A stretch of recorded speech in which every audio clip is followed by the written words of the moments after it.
Study mentor YouTube channel पर एक बार फिर से आप सभी दर्शकों का हार्दिक स्वागत है। आज का वीडियो ज्योग्राफी से संबंधित है। ज्योग्राफी से संबंधित अपने जो वीडियो हैं वो 4 पार्ट इसके हो चुके हैं। आज का जो अपना 5th चैप्टर है एनसीईआरटी बुक का, उस चैप्टर का नाम है पृथ्वी के परिमंडल। तो ये ज्योग्राफी से संबंधित बहुत ही इम्पोर्टेंट वीडियो रहने वाला है। वीडियो पर अंत तक बने रहें। इस वीडियो से आपको कंपटीशन एग्ज़ाम में 2 या 3 क्वेश्चन अवश्य देखने को मिलेंगे। अगर आपको वीडियो पसंद आए तो वीडियो को लाइक शेयर करें, और अगर चैनल पर नए हैं तो चैनल को सब्सक्राइब करना ना भूलें, ताकि आने वाले वीडियो की सूचनाएं आपको आसानी से प्राप्त हो सकें। तो शुरू करते हैं अपना एनसीईआरटी बुक से संबंधित ज्योग्राफी का ये 5th चैप्टर। इसमें हम बात करें, सबसे पहला बिंदु है पृथ्वी की सतह पर पर्यावरण के 3 प्रमुख घटक माने जाते हैं। वो 3 घटक कौन कौन से होते हैं? पहला है स्थल, दूसरा है जल और तीसरा है वायु। स्थल, जल, वायु ये अपने जो इन्वायरमेंट है उसके 3 कंपोनेंट्स माने जाते हैं। ये सभी जो क्या करते हैं, एक दूसरे को प्रभावित करते हैं। अगले बिंदु की हम बात करें, भूमंडल। भूमंडल क्या होता है?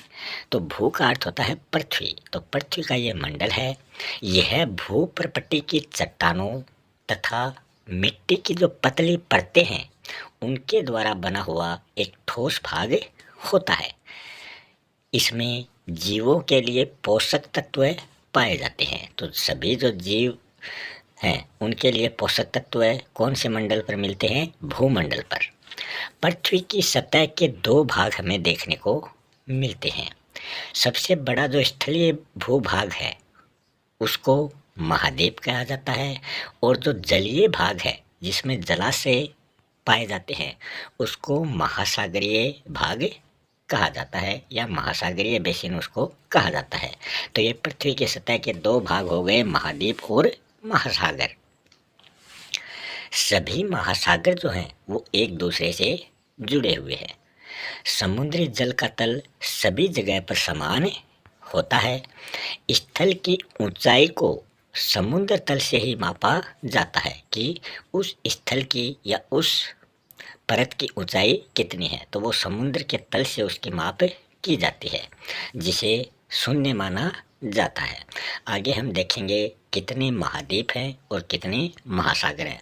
सभी का हम चित्रों के माध्यम से आपको समझाने का प्रयास करेंगे।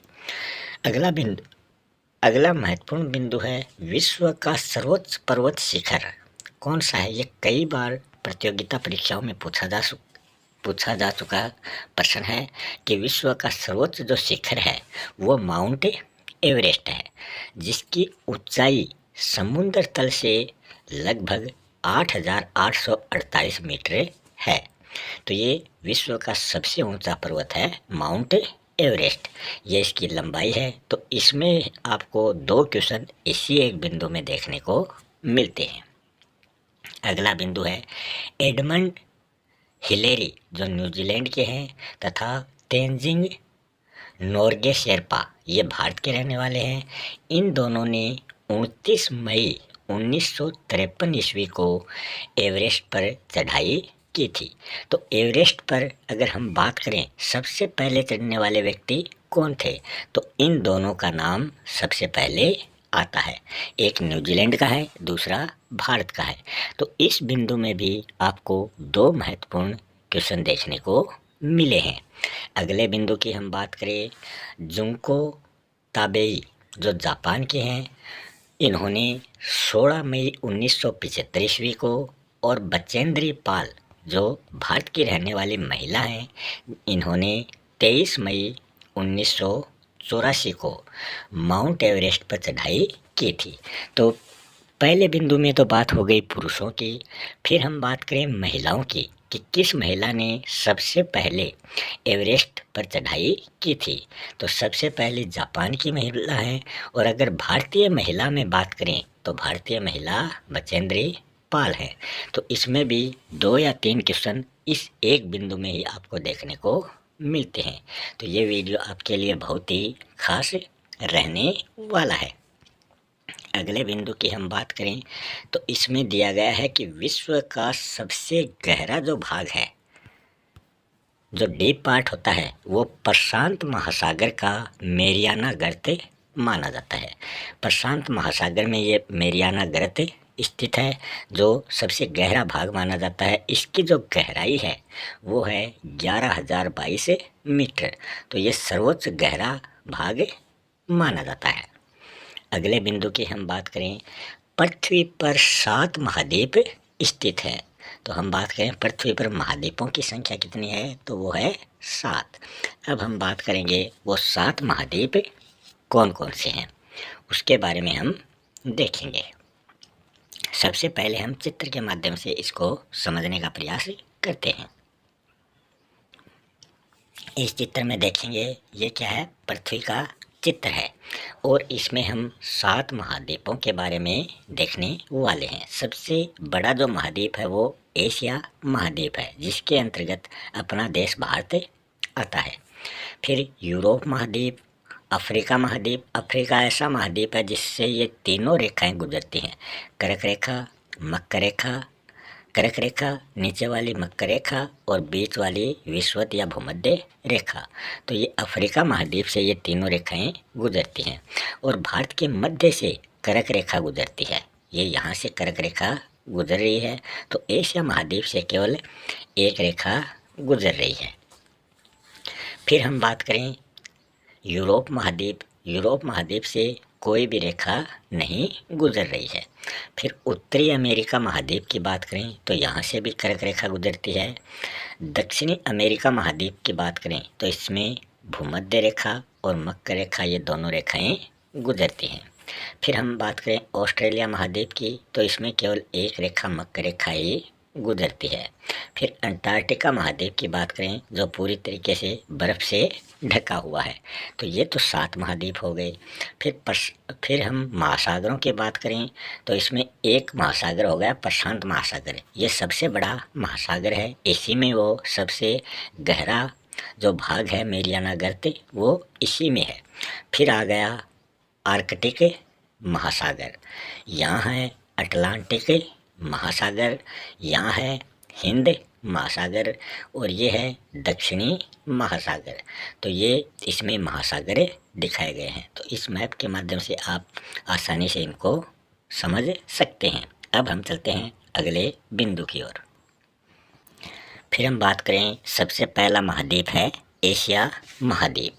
ये जो है ये पृथ्वी के पूर्वी गोलार्ध में स्थित है और पृथ्वी के कुल क्षेत्रफल के 1/3 भाग में ये फैला हुआ है। मतलब तीसरा जो पृथ्वी का हिस्सा है वो एशिया महाद्वीप से ढका हुआ है।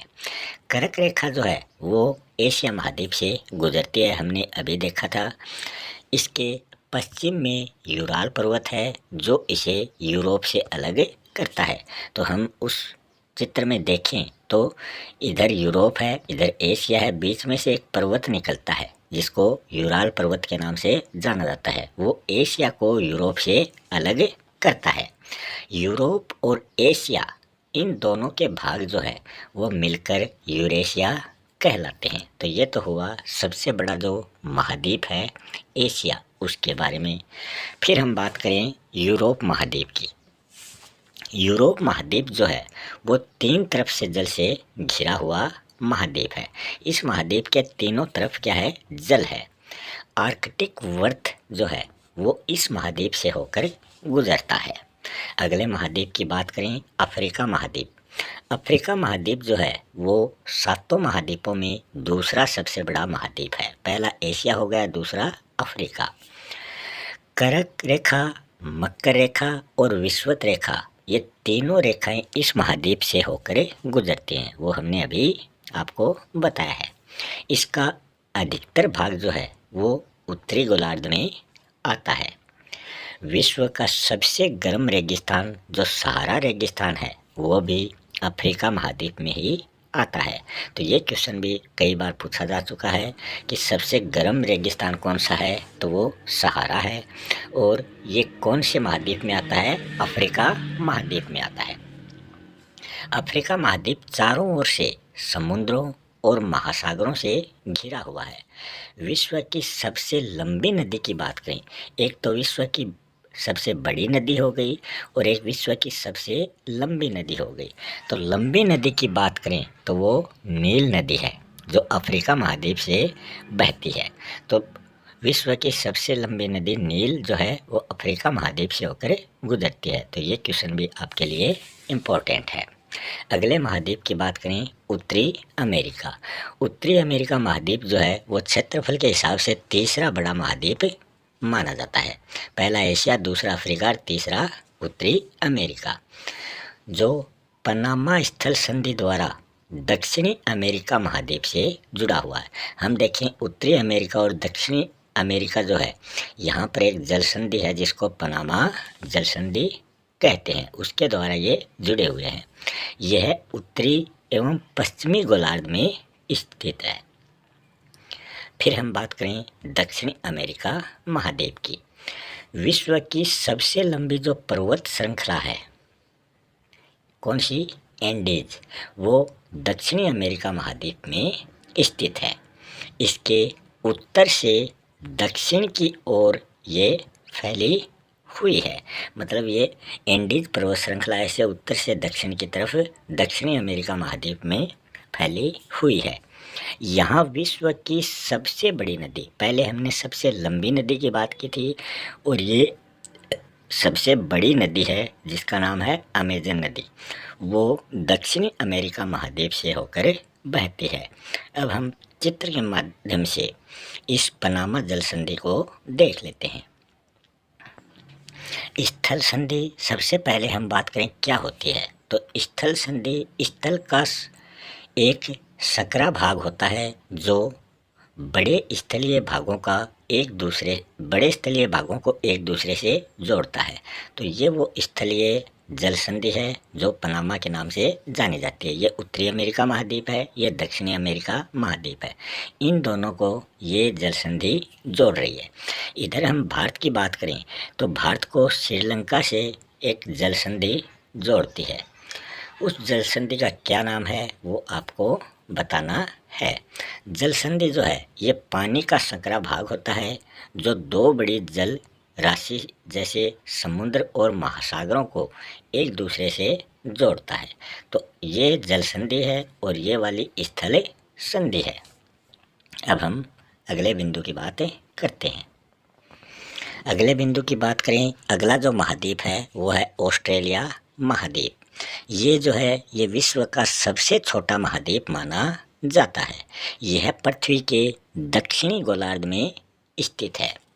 ऑस्ट्रेलिया महाद्वीप चारों ओर से समुद्रों और महासागरों से घिरा होने के कारण ऑस्ट्रेलिया महाद्वीप को द्वीपीय महाद्वीप भी कहते हैं। तो ये चारों ओर से समुद्रों महासागरों से घिरा होने के कारण द्वीपीय महाद्वीप कहलाता है। अगले महाद्वीप की बात करें, अंटार्कटिका महाद्वीप। अंटार्कटिका महाद्वीप भी क्या है, दक्षिणी गोलार्ध में स्थित है।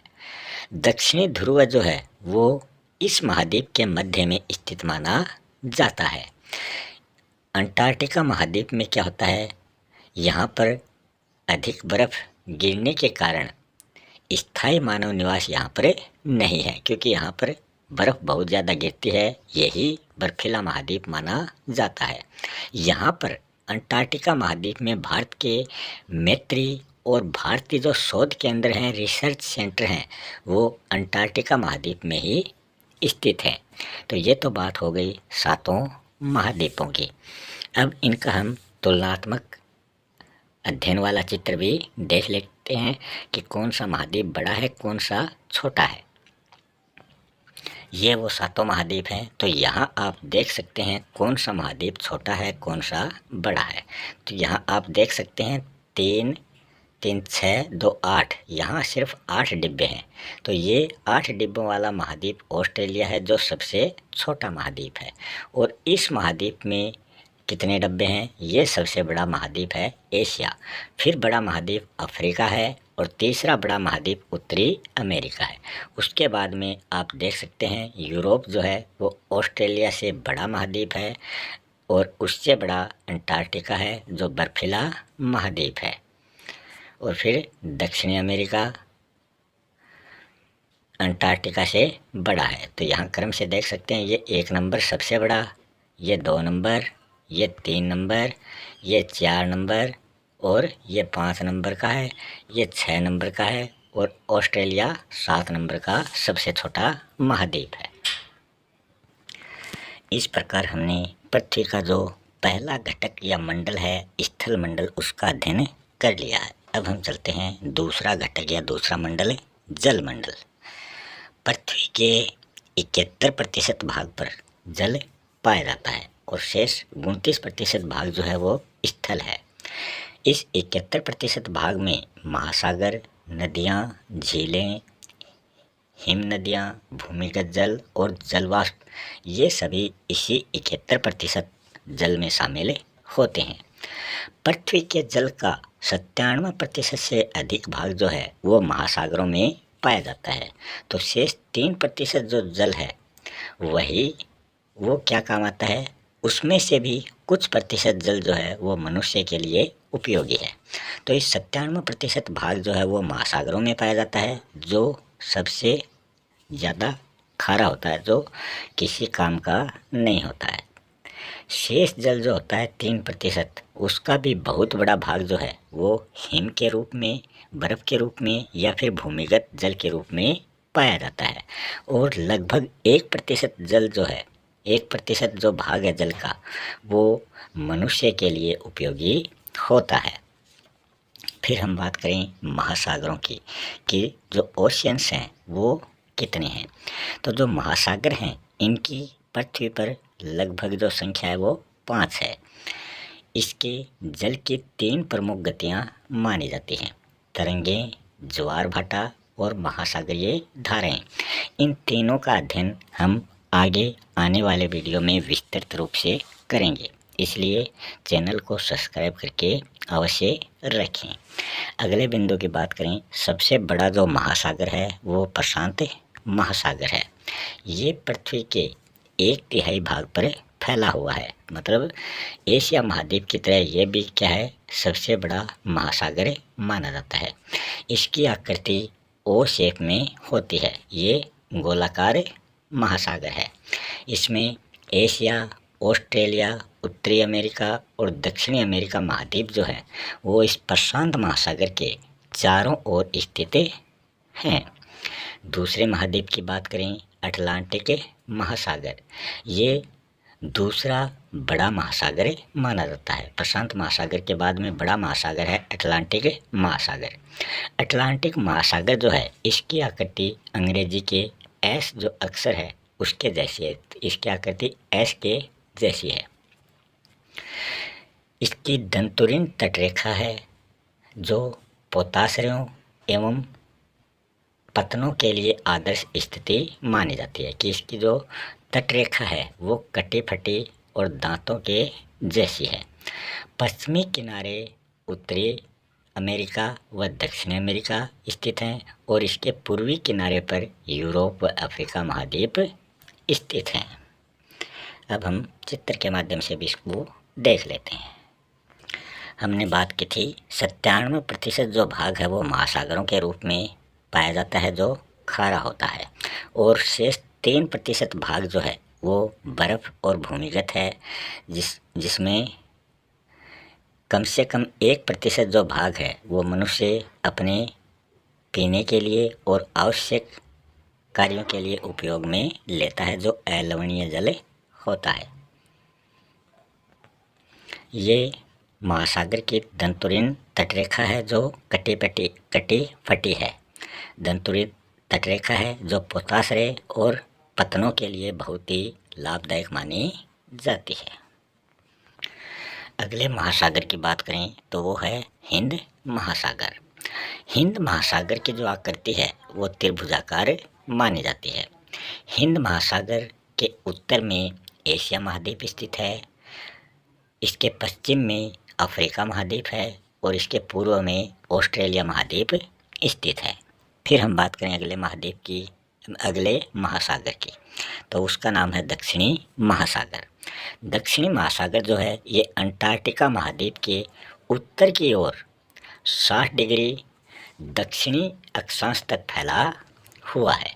फिर हम अंतिम महासागर की बात करें तो वो है आर्कटिक महासागर। आर्कटिक महासागर जो है ये उत्तरी ध्रुववर्त के चारों ओर फैला हुआ है। बेरिंग जलसंधि जो है वो आर्कटिक महासागर द्वारा प्रशांत महासागर से ये जुड़ा हुआ है। मतलब बेरिंग जलसंधि जो है वो प्रशांत महासागर को अंटार्कटिक महासागर से जोड़ती है। यह उत्तरी अमेरिका के उत्तरी तटों तथा यूरेशिया से घिरा हुआ महासागर माना जाता है। अब हम चित्र के माध्यम से भी एक बार इसकी आकृतियों का अध्ययन कर लेते हैं। तो हमने देखा था सबसे बड़ा महासागर प्रशांत महासागर है। इसकी आकृति ओ के जैसी थी, मतलब इस प्रकार ये है और इधर वाला ये है, तो ये ओ की आकृति का ये महासागर है। फिर दूसरे महासागर की बात की थी अटलांटिक महासागर, जो ये है इसकी आकृति एस आकार की है। तीसरे महासागर की हमने बात की थी प्रशांत महासागर, हिंद महासागर, तो हिंद महासागर ये है, इसकी आकृति त्रिभुजाकार थी। उत्तर में एशिया, पश्चिम में अफ्रीका और पूर्व में ऑस्ट्रेलिया से ये जुड़ा हुआ है, तो ये आपने देख लिया। और दक्षिण महासागर जो है ये यहाँ पर स्थित है और अंटार्कटिक महासागर उत्तरी ध्रुव की ओर स्थित है। तो ये पांचों महासागर हमने देख लिए थे। कौन से महासागर से कौन सा महाद्वीप जुड़ा हुआ है, कौन सी जलसंधि से कौन सा भाग जुड़ा हुआ है, तो वो सब हमने देख लिए हैं। अब हम चलते हैं पृथ्वी के तीसरे घटक की ओर, तीसरे मंडल की ओर, जिसको वायुमंडल के नाम से जाना जाता है। तीसरा जो मंडल है वो है वायुमंडल। पृथ्वी चारों ओर से गैस की परत से घिरी हुई है। यह श्वास लेने और सूर्य की जो हानिकारक किरणें हैं पराबैंगनी, उनसे सुरक्षा करता है। वायुमंडल जो है ये 1600 किलोमीटर तक फैला हुआ है और इसमें इसकी 5 परतें पृथ्वी पर क्रमशः पाई जाती हैं। सबसे निचली जो परत है वो सौरमंडल है, जिस पर हम जीवन यापन करते हैं। उससे ऊपरी परत समताप मंडल कहलाती है, उससे ऊपरी परत मध्यमंडल कहलाती है, उससे ऊपरी परत आयनमंडल कहलाती है और सबसे ऊपरी जो 5वीं परत है वो बहिर्मंडल के नाम से जानी जाती है। पृथ्वी पर 78% भाग जो है वो नाइट्रोजन गैस का है और 21% जो भाग है वो ऑक्सीजन गैस यहाँ पर पाई जाती है और 1% जो है वो carbon dioxide gas, organ gas आदि गैसें जो है वो पाई जाती हैं। कार्बन डाइऑक्साइड गैस जो है ये प्राणियों में वृद्धि करने के काम आती है और हम क्या करते हैं, ऑक्सीजन लेते हैं और कार्बन डाइऑक्साइड गैस छोड़ते हैं। यह जो वायुमंडल है यह पृथ्वी द्वारा छोड़ी गई ऊष्मा को अवशोषित करता है, जिससे पृथ्वी क्या रहती है, गर्म रहती है। अब हम एक बार इन 5 परतों का चित्र के द्वारा अध्ययन कर लेते हैं। तो ये सबसे पहली परत है सौर मंडल। उससे ऊपर हम बात करें समताप मंडल है। एरोप्लेन जो हवाई जहाज हैं वो सौर मंडल में ही उड़ते हैं। समताप मंडल में कौन सी घटनाएं होती हैं, मध्य मंडल में कौन सी घटनाएं होती हैं, ये हम आगे आने वाले वीडियो में इनका विस्तृत अध्ययन करेंगे। फिर आयन मंडल है, उपग्रह कहाँ पर रहते हैं, फिर सबसे ऊपर बहिर्मंडल है। अगले बिंदु की हम बात करें तो अगला जो बिंदु है वो है ऊंचाई बढ़ने के साथ साथ वायुमंडल का जो घनत्व है उसमें कमी आती जाती है, अर्थात जो तापमान होता है वो घटता जाता है। फिर हम अगले बिंदु की बात करें, वायु जो है वो उच्च दाब से निम्न दाब की ओर बहती है। गतिशील जो वायु होती है उसको पवन कहा जाता है। वायु, पवन, समीर ये हिंदी में तो अलग अलग नाम हैं, मगर अंग्रेजी में इन सभी को एयर के रूप में ही बोला जाता है। फिर है जीवमंडल। जीवमंडल जो है ये स्थल मंडल, जल मंडल और हवा के मध्य का भाग माना जाता है। स्थल, जल, हवा के मध्य का भाग जो है वो जीवमंडल कहलाता है, जहाँ पर जीवन मौजूद है। इसके दो भाग माने जाते हैं, एक तो जंतु जगत और दूसरा पादप जगत।